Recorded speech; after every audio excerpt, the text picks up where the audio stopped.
We're back with more of our Big Ten Live Sweet 16 press conference coverage here. I'm Anthony Herron on the Big Ten Network, and we've been here throughout the day. Prior to now was the teams in the South region. Now we have the Purdue Boilermakers in the West region. Boilermakers made their way out to San Jose just a couple of days ago, getting used to that 3-hour time change. They will face the Texas Longhorns, and even though Texas, double-digit seed, they've got an accomplished head coach in Sean Miller. No way to refer to them as a Cinderella, but the Boilers have these upperclassmen leading the way. Fletcher Lawyer, Braden Smith, and TK Trey Kaufman, when they have made a top 4 seed every season of their collegiate careers, and they are at the podium in San Jose right now. Greg Doyle from the Indy Star. Fletcher and Braden, you guys came in with Cam Heide. This happens in March Madness all the time. You guys play, guys you played with before, but what's that like to play a recruit that you came in with together? I mean, yeah, we obviously he was with us when we committed at Purdue, but this is my first time doing that, so I don't know. Obviously, he's chose a different path, and obviously we supported that and wanted what was wanted best for him, and that's what he thought it was. So it's just a basketball game. Yeah, a little interesting, just because that's a guy that we lived with for 2-3 years. So spent a lot of time with him, put in a lot of work with him. But now it's a Sweet 16, so it's time to go and time to focus on that. Jordan Mendoza, USA Today. Braden, I know so much was made about the assist record, and I know you had told me before that you were just wanting to get it over with. So now that that's been done, does it feel like kind of, I guess not almost like a weight off your shoulders, but now that you can kind of just like forget about all the noise about it, now just focus strictly on the goal at hand of getting to the Final Four? Yeah, a little bit. I think it's a mixture of both for sure. But like I said, I didn't come back for that. I came back to win and to be in a position that we're in now and to continue to keep winning. So for us, obviously, I think having that out of the way, it is nice, and just being able to focus on winning. Hey, Trey, Greg again from the Star. Painter always describes you as a unique player. Has he ever given you any comps? Do you have any comps? And what do you make of that word, unique? I don't really know. I just try to take a lot of things from different people's game and then do what it takes to win. I think that's kind of what I've tried to do. I've had a lot of different roles. I've done a lot of different things for the team throughout my years. So, no, it's I've always felt like, that's kind of his job to, place people in the right position. It's my job to exceed at that position. So that's how I have, dealt with it and felt about it. Kirk Bowles from the Houston Chronicle. Braden, I'd just like to get what you make of Texas. They kind of limp into the tournament, lost 5 out of 6, wasn't even sure they were going to be in. Now they've won 3 in a row. What do you think of their recent journey, and what stands out about them? No, it's impressive, obviously, when you're put in that position and the chances of you making that are low, and then they're here. It tells you a lot about them as a team and as a whole, and obviously they're very talented group. Obviously they got a lot of guys in there that have played high-level basketball for a long time and continue to do so and are really good players, and we have that understanding. So for us, it's just like, just focusing on that and having that understanding and not going in, okay, well, they're an 11 seed, rather than going in like, okay, these are a lot of older dudes who understand how to play basketball the right way and are a good team. So we're just really focusing on that. Lindsay Schnell, The Athletic. Okay, Trey, but if you could be like anyone, who would you want it to be? If you could build your perfect basketball player, like the height of Shaquille O'Neal with LeBron James clutch gene, what would that be? Yeah. I actually used to play a game on the, what was it? I think it was the GameCube with my uncles. It's called NBA Hang Time. And so I would have a player who was 7'6". He could shoot threes. He could just do everything. But no, for me, I have no idea. Like I said, I just try to, do what it takes to win, and each game is so different. Like, we're playing, a Texas team which is very different than a Miami team, and so like my role in each game is going to just be different. So I think I've just tried to. I think what makes me unique is my ability to kind of change based on what is presented. If I'm playing against a bigger opponent, maybe I'm going to go do some more, pick and rolls. For example, if it's a smaller opponent, maybe it's more post-ups. It's just I like to, try to bend my game based on who we're playing. Matthew Ho, The Athletic. Bit of a fun question for you guys. I saw on Twitter last night on your guys' the Purdue men's basketball Twitter feed that you guys were playing Catan. What's kind of the backstory behind that? Has that been a thing you guys been playing all season? And are there any characteristics from Catan that carry over to how you guys maybe are as a team? Yeah, Omer, we actually did a Navy SEALs thing where we slept in the locker room and trained all weekend, and we didn't have our phones, so we had to obviously find some time to do some other things. We brought a bunch of board games, and Catan was one that we played quite a bit, and Omer brought it this weekend. But we just got a great group of guys that like to spend time together, whether it's like poker or Catan or other games, shooting pool, whatever it is. We got guys that obviously like to spend time together, make jokes, and then when it's time to lock in for basketball, we're ready to go. Yeah, for Trey and Braden, Pat 40 from Sports Illustrated, I'm just wondering if you could ballpark estimate how many times you two have run pick and roll together in your college careers. Probably over 1,000 for sure. I don't even know. That's a good question, but a lot. I think it started, sophomore year, summer? Yeah. Because, they would never put me and Zach on the same team, when we played pickup or in practice and everything. So it was normally, Fletch and Zebo were always the two pair, and then it was me and Trey, and then we would fill everybody else from there. So I think we kind of started it from there because Trey would play the 5 and guard Zach and do that. So I think we just, obviously, like Trey said, he's got to be unique and find different ways. So when he's got a bigger guy, we got to adjust. So then that was kind of our adjustment, and I think it kind of started then. So, but I don't know. That's honestly a really good question. I don't even know the number. Yeah, sometime, whatever. It feels like forever now. But yeah, just a lot of times over the years. It was always funny because early in my career, the coaches always wanted me to roll hard to the basket. And then we played in summer, and I don't know, I was probably just tired. And so I wouldn't roll as hard to the basket, and then we would get those short rolls, and then that's kind of where it started with, the floaters and making reads out of that. But no, it just seems like, it seems like yesterday, and it also feels like we've been doing it, forever. Giovanni Canales with 90.5 KSGS Sports. This question goes for everyone, but it was mentioned before that Texas was on a losing streak, and now they look pretty hot, especially on the defensive end. Can you guys go through your specific roles in trying to break up whatever synergy a team has had, whether it's Texas or any other team that's coming off a hot streak, especially on the defensive end, how you go about breaking that up? Yeah, well, I think the important thing is they're just recognize that they're, a really good team. We had our streak for a little bit during the season where we were, losing a couple games. And understanding that, we're capable of becoming that team, or we're capable of becoming, I think the best team in the country. So each team kind of has that. So the fact that they lost later in the season doesn't matter because this is the team that we're playing now. With their team, they run a lot of different things, and they have a lot of unique players. So I think for us, it's just about doing our job and, communicating on defense.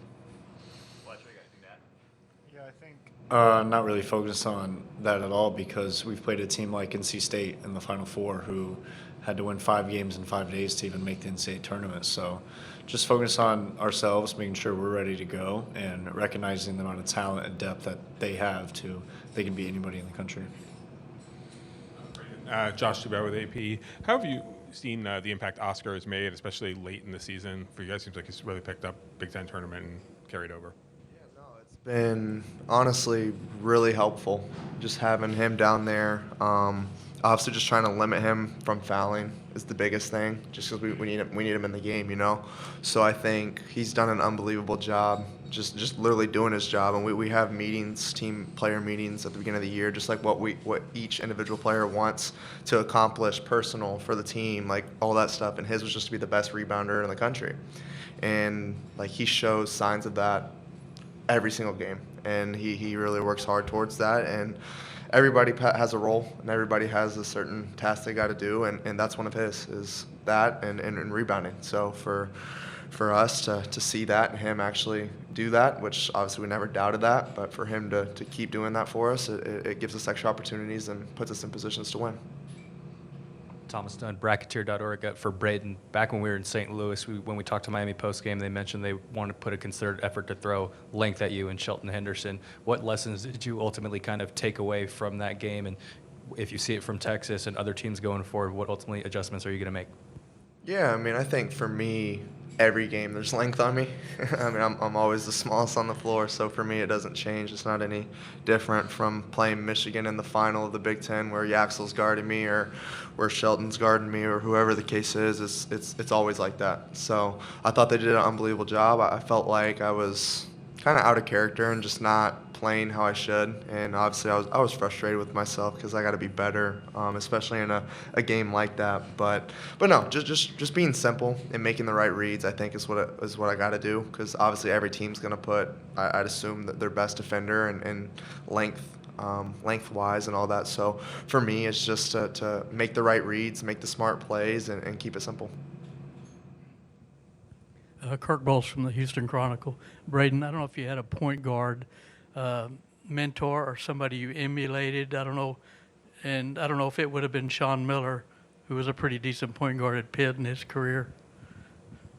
Yeah, no, obviously, like, I'm aware of him and how good he was, and obviously recently I've seen a couple of his clips when he played, obviously since we got this matchup. But for me, I'm a big Steph Curry guy, so I'll watch Steph Curry. I watch the game a lot. I take it from a lot of different players, whether that's Jalen Brunson, a Peyton Pritchard, Shea. I love Shea.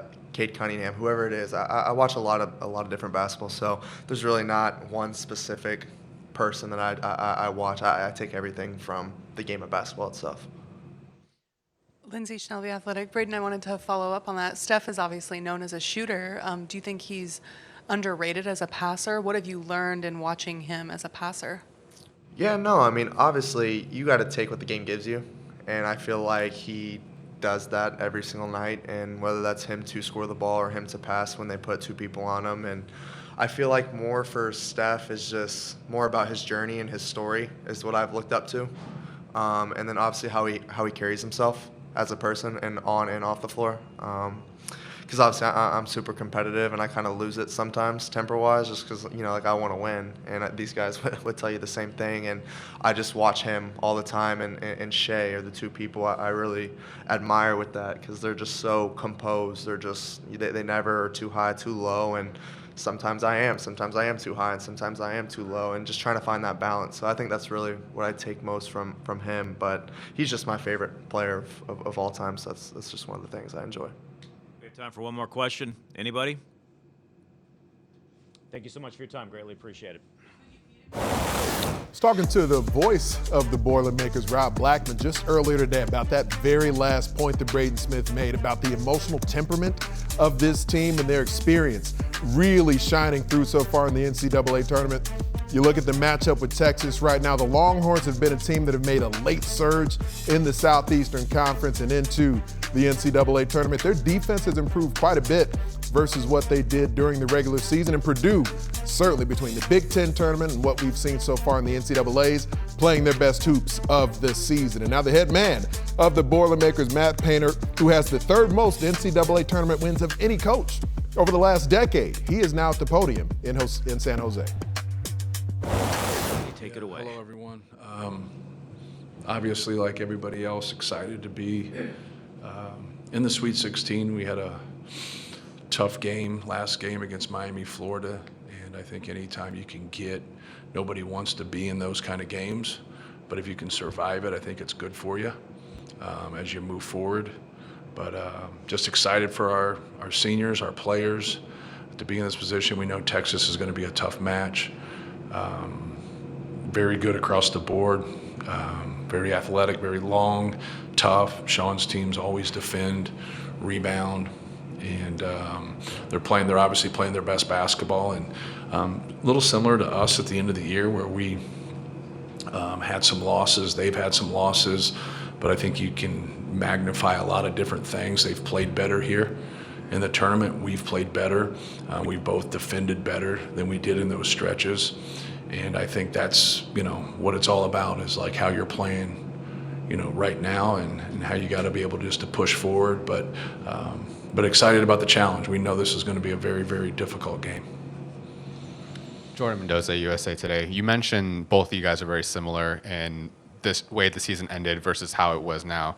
I'm curious, because it's not like the NBA where there's trades happening that can change the roster or anything like that. It's still relatively the same team. So what changes to change the complete tide and get on a hot streak when you're maybe been struggling for a bit? Yeah, our losses that we had outside of Iowa State at home, we were really good offensively, and that really magnified the point that we weren't very good on the defensive end. And we've just made strides there. And anytime you can take care of the basketball and set your defense and take good shots, it's going to help your defense. So we've been doing that, and we still struggle defensively.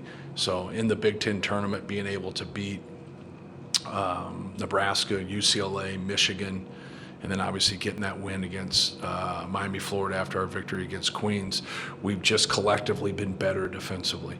And it's not like it's been off the charts or anything, but if you look at it from a numbers standpoint, we just, we haven't had as many breakdowns. We've been better on the basketball. We have to have a presence on the basketball, whether that's in the post, whether that's on the perimeter, and we've just been better. We have a lot of experience. We have a lot of experience together, and it was just unfortunate, but it's also could end up being fortunate if you look at the silver lining. If that made us be a better team and play better at this point, then so be it. Hey, Matt, over here. Seth Davis, Hoops HQ. There was a time when you were on everybody's list as the best coach not to make a Final Four. So we got a couple of guys here in Sean and Tommy who are on that short list. How big of a burden was that for you, the need to take that final step, and how much different did life get once you took that step? Yeah, I didn't look at it as a burden personally. I looked at it as a burden towards Purdue. Like, I didn't like it. Like, people, if you're in the position as a head coach at a high major school and it bothers you when people say stuff, man, you're going to be in a tailspin for a while. But I didn't like them saying it about my school. And that, that affects you. But like, it wasn't like we weren't doing everything in our power to try to win games. Like, we had some really tough losses where we fought like hell to be in great positions in the NCAA tournament, and we've lost games. We've also been able to win some of those games. And I think when you get to that point, everybody is just trying to help their team, but more than anything for us, we're just trying to help our seniors. Like, we have 3 seniors that have been together in their careers, and they've tied for the all-time winningest players in school history. If they get one more win in the NCAA tournament, it's the most wins ever by a group in the NCAA tournament at Purdue. So, like, those are the type of things that you want. But we're not in position to go to the Final Four right now. We have to beat Texas to be in that position. So, Did you ever feel like personally you needed that to be validated? Not really. I'm not worried about my validation. I'm just worried about coaching guys and helping them and winning for Purdue. Matt, Kirk Bowles from the Houston Chronicle. I was just teasing Braden if he emulated Sean Miller as a point guard, and he said, yeah, I watched some recent clips of him. Is that the extensiveness of y'all's scouting that you're, looking back at the coach's playing career? Yeah, he could be lying to you. He's a good dude, but he could be just, you could have shocked him. I heard it back there. I wasn't sure. But like, yeah, when they asked him, when he was passing those guys, when they asked him to talk about Chris Corchiani from NC State and Ed Cota from North Carolina, he knew Bobby Hurley, but he didn't know Ed Cota and Chris Corchiani. And I was like, hey man, those dudes were really good, man. But that was in my wheelhouse, not his. Like, you just don't know if guys don't go and just have great NBA careers. These guys weren't alive, so they don't know. And so it was interesting. The thing that I thought was really cool about it was, when you have an assist record like he has, you can't do it on your own. Someone's got to score the ball. So if you think like Rodney Monroe at NC State with Corciani, if you think all the greats, at North Carolina and at Duke that those two guys played with, like, it just kind of shows you like that it's pretty cool for us, because Braden doesn't get the award without Zach Edey, Trey Kaufman-Renn, Fletcher Lawyer, and all those guys. So that's what makes the thing pretty cool. It brings out the greatness of other people that he's passed.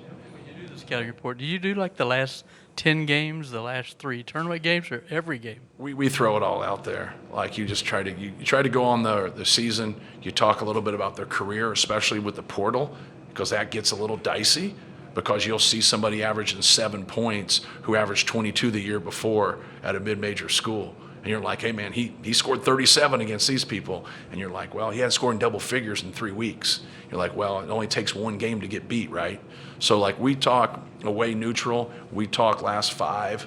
And we don't go at them as much with it, but from a coaching staff and an analytics standpoint, especially someone's ability to shoot, like, you want to know, even though their overall numbers might not be great, you want to know how well have they shot. How well have you shot? Free throws is important too. Last 5 minutes, things of that nature.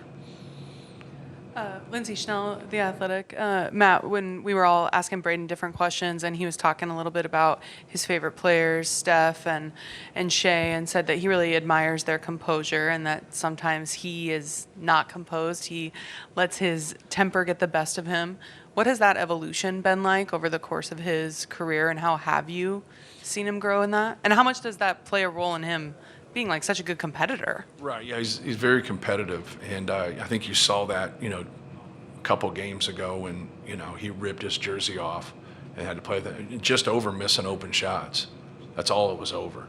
And like, but you would think in game 135 or whatever it is that you would get there.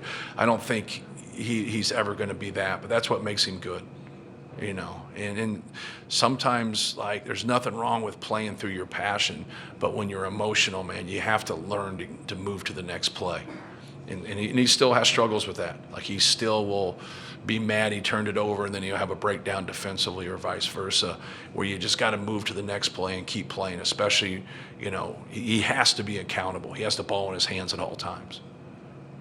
Hey, Matt, Josh Stieber with Matt, Pat 40 from Sports Illustrated.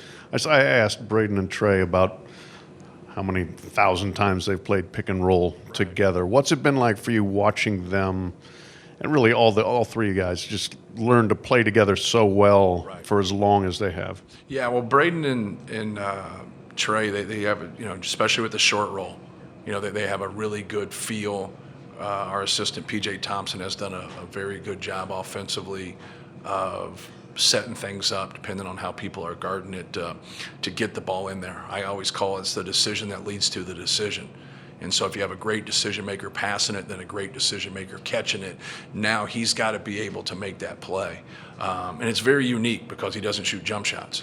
He shoots that kind of that push shot that he has, but yet if you come too strong on that, he'll make that pass for that 3 right there. But no, all of those guys have really evolved. Fletch has really worked from a physical standpoint to help his cause, putting in a lot of time, and to have the all-time leading assist leader with someone unique like Trey Kaufman, and then the guy that's hit the most threes in school history, and then just watch them grow together has been pretty cool. With AP. When did Oscar Clough first get on your radar, and just what sort of impact has he made on you guys, especially late in the year? Yeah, it was a different recruitment. His college coach and his junior college coach ran his recruitment. So that's a little bit different. So they called us in February. His college coach called us in February to one of my assistants and said he was definitely going to leave, and he wanted a place that, from a low post standpoint, but he wanted to go somewhere where they needed him. And so we played TK as an undersized 5 the year before, and we just didn't have the rim protection and the overall rebound position, even though we did get to the Sweet 16. And so it was just a perfect fit. for us. But like, he's been great. He's been great. He works hard. He does a lot of dirty work for us. Can rebound the ball. Can pass the ball. That's something that I didn't know how good of a passer he was. But very unselfish player. Thomas Stone, Bracketeer.org. Matt, you and Sean have been doing this for a long time, but how have you kind of seen him almost, so to speak, reinvent himself from his time at Xavier, Arizona, back to it, and then now at Texas, compared to you at predominantly one spot? How have you seen Sean kind of reinvent himself over the years? Yeah, this is the third place that we've played him. We played him when he was at Xavier, man, a long time ago. 15, 17 years ago. I think we played him twice and they beat us, if that's right. We played him in the Bahamas, if I got that right, in one of the best seventh place games ever in the history of basketball. So they had Ayton, and they were good, but they were number 2 in the country, and they lost all 3 games in the Bahamas, and so we lost our first 2, and we beat them pretty good in that magical seventh place game. And then we won 19 straight after that, and they won a bunch. They won like 15 out of 16. So like sometimes those things, even though you don't like going through them, they can really help you. But no, he's a great coach. You know what you're going to get from one of his teams. Like if you're going to earn your victory if you can get there. Just because they're going to play hard, they're going to play together, they're going to play tough, and I think sometimes doing it on the quick turnaround, what he's had to do it is a little bit more difficult, right? Because now you're taking on a new job once again. So he did it at Xavier, now he did it again, at Texas. And so like now, like you're trying to feel your team out. And so like when you get to the end of the season, you want to be playing your best basketball, but you also want to be in a good position. It's a hard thing to do, but he's done a masterful job here, like to be where they are and to be able to be, to be playing. But they have a good team. And now they're collectively playing well together. They're defending, they're fighting, they're scrapping, but they can make individual plays. And he's always done a good job of getting his best guys to play to their strengths.